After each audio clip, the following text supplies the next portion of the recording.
বলতে হয়নি, যারা ছাত্ররা সব বাহিরে, যারা ছাত্র অন্তর্ভুক্ত। ইয়া আইয়ুহাল্লাযীনা আমানু, হে ঈমানদাররা, আল্লাহ কাদেরকে ডাক দিয়েছে?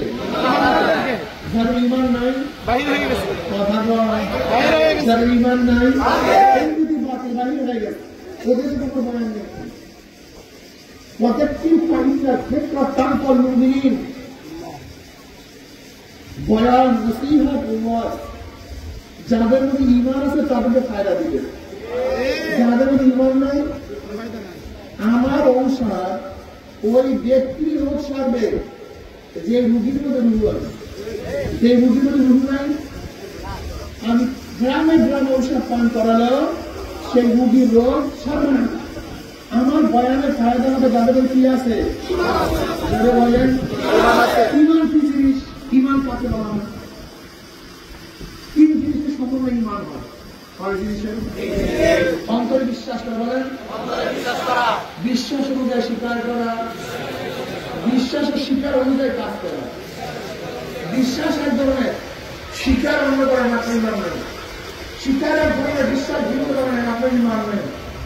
আবার বিশ্বাস ও স্বীকারের সাথে কাজের মিল নাই, ভেজাল আছে। কি কথা ঠিক না? অন্তরে অন্তরে বিশ্বাস অনুযায়ী, বিশ্বাস অনুযায়ী, বিশ্বাস ও স্বীকার অনুযায়ী মনে থাকবে। তিন জিনিসের সমন্বয় কি? নামাজ কি?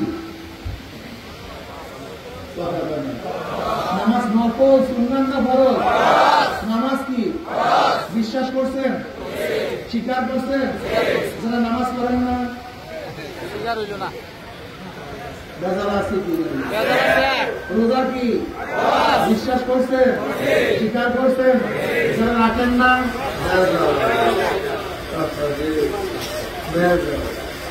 কোরআন কার কিতাব? তিরিশ করা সব না কয়েক করা? সব পুরা কিছু ছিল, সব আয়াত না কিছু আয়াত? সব আয়াত না কিছু আয়াত? কেন শুধু বল আমি কোরআনের সব আয়াত মানছি, ছোট্ট একটা আয়াত ভালো লাগে না, ছোট্ট একটা আয়াত।